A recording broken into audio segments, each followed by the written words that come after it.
Hello friends, Tally Prime की series में आपका स्वागत है।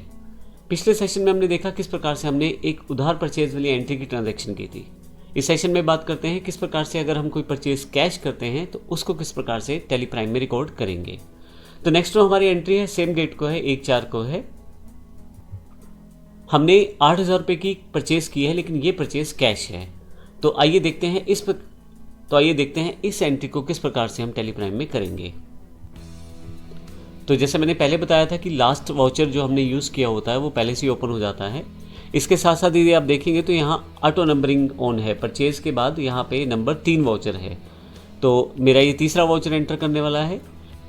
बाकी इन्फॉर्मेशन आपको वैसे ही डालनी है जैसे बाकी इन्फॉर्मेशन पिछले वाउचर में डाली गई है, जैसे सप्लायर का इनवॉइस नंबर, पार्टी का नाम, पर्टिकुलर्स इत्यादि। और इधर से यदि आप डेट चेंज करना चाहें तो डेट।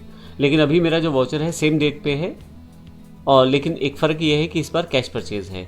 किसी कारण से अगर आपका परचेज वाउचर यहाँ सिलेक्टेड नहीं है, मान लीजिए मेरे पास कोई और वाउचर सिलेक्टेड है, तो ऐसे केस में मैं यहाँ पे परचेज यहाँ राइट हैंड से दिए गए परचेज बटन पे क्लिक कर सकता हूँ। मैंने यहाँ परचेज वाउचर को क्लिक कर दिया है, तो आप देखेंगे मेरे पास यहाँ पे परचेज वाउचर सेलेक्ट हो गया है, जो कि तीसरा वाउचर है मेरा इस पूरी टेली प्राइम में। अब यहाँ सप्लायर इनवॉइस नंबर पे यहाँ पे मैं जो भी सप्लायर का इनवॉइस नंबर है उसकी एंट्री कर सकता हूँ। तो यहाँ मैं सिंपल अपने रेफरेंस के लिए भी कैश 001 परचेज लिख देता हूँ। फिर से एंटर, नीचे की तरफ अपडेट आ जाएगा आपके पास, पार्टी का नाम।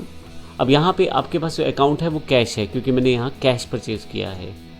उसके पश्चात आप पार्टी डिटेल्स, यानी कि किस सप्लायर से आपने परचेज़ किया है सामान, उसकी जानकारी आप दे सकते हैं।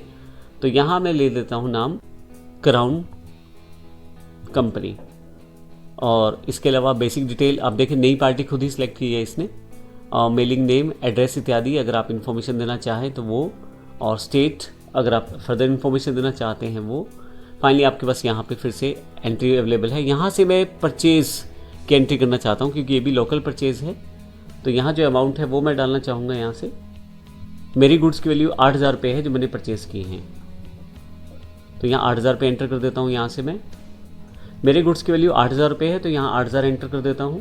फिर से एंटर, और फाइनली नीचे आते हुए यहाँ से मैं नरेशन एंटर करूँगा। फिर से एंटर, और अगर आप यहाँ एक्सेप्ट कर दें तो आपका ये बिल एंटर हो जाएगा। लेकिन इसके साथ साथ मैं एक इन्फॉर्मेशन और यहाँ पे पास करना चाहता हूँ, वो है कि जब मैं अपने प्रोडक्ट को लेना चाहता हूँ तो वो डिटेल्स मैं सेव करना चाहता हूँ, एक्स्ट्रा डिटेल्स, जो कि उसकी चाहे इंपोर्ट डिटेल्स हो, चाहे उसके ऑर्डर डिटेल्स हो, बेसिक डिटेल्स उसकी मैं कैप्चर करना चाहता हूं। तो उसके लिए आप कैसे कर सकते हैं, तो आइए वो भी देखते हैं। अभी मैं इसे नो कर देता हूं और कॉन्फ़िगर पे चला जाता हूं। यहाँ से मैं यहाँ पे कॉन्फ़िगर पे आप देखेंगे बहुत सारे ऑप्शंस आपके पास अवेलेबल हैं। यहाँ शो मोर कॉन्फ़िगरेशन आपके पास पहले येस होना चाहिए, अगर यहाँ नो रहेगा तो काफ़ी सारी ऑप्शन आपके पास कम आएंगी।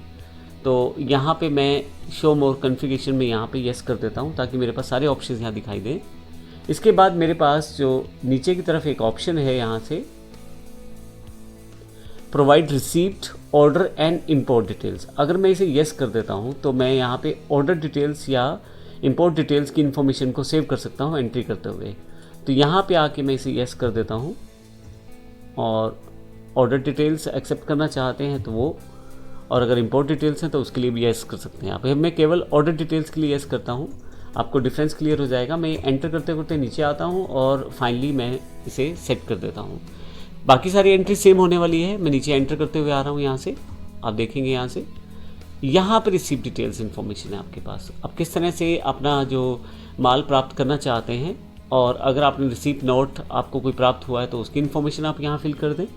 रिसीप्ट नोट डॉक्यूमेंट, यानी कि जैसे बिल्टी या चालान वगैरह होता है, उसकी इन्फॉर्मेशन आप यहाँ दे सकते हैं। जो डेस्टिनेशन है, किस गाड़ी से सामान आने वाला है, उसका नंबर अगर आप चाहें तो वो फिल कर सकते हैं। बिल ऑफ लैंडिंग अगर आपके पास है, मोटर व्हीकल नंबर इत्यादि, और डेट इत्यादि की इन्फॉर्मेशन आप यहाँ दे सकते हैं। ऑर्डर डिटेल्स में भी आप अगर टर्म्स ऑफ पेमेंट कुछ इन्फॉर्मेशन डिसाइडेड है तो वो दे सकते हैं। Other reference terms of delivery अगर कुछ हैं तो वो भी आप यहाँ स्पेसिफाई कर सकते हैं। मेरे पास एक खाली है, मैं खाली कर देता हूँ यहाँ पे।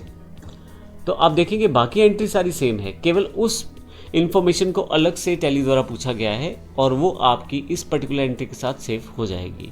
तो इस तरह से हम टैली में देखेंगे छोटे छोटे ऑप्शंस, जिनको ऑन करके हम काफ़ी सारी इन्फॉर्मेशन को सेव कर पाएंगे हर एक वाउचर के साथ। तो ये हमने देखा था कॉन्फ़िगर में जाके हमें किस प्रकार से इस ऑप्शन को सिलेक्ट करना है। आप कॉन्फ़िगर पे जाने के लिए शॉर्टकट की F12 का इस्तेमाल कर सकते हैं। F12 की से आप यहाँ पे आ जाएंगे और इसके बाद आप यहाँ पे ध्यान रखिए शो मोर कॉन्फ़िगरेशन में येस होना चाहिए, तभी आप प्रोवाइड रिसीप्ट ऑर्डर और इंपोर्ट डिटेल्स की इन्फॉर्मेशन को आप येस कर पाएंगे। और अगर आप ये डिटेल नहीं देना चाहते हैं तो आप नो कर दीजिए, ताकि बाकी वाउचर्स में मेरे पास ये ना पूछे। तो मैं यहाँ एंटर करके फिर से वापस आ जाता हूँ और फाइनली एंटर करते हुए यहाँ से मैं एंटर करता हूँ और नरेशन जो मैंने दी है और फाइनली एक्सेप्ट, तो ये मेरी एंट्री हो जाती है। तो इस प्रकार से देखा हमने, पिछले सेशन में हमने क्रेडिट एंट्री को देखा था परचेज़ की, और इस सेशन में हमने कैश एंट्री को देखा है परचेज़ की। तो इस प्रकार से हम परचेज़ कर सकते हैं। धन्यवाद।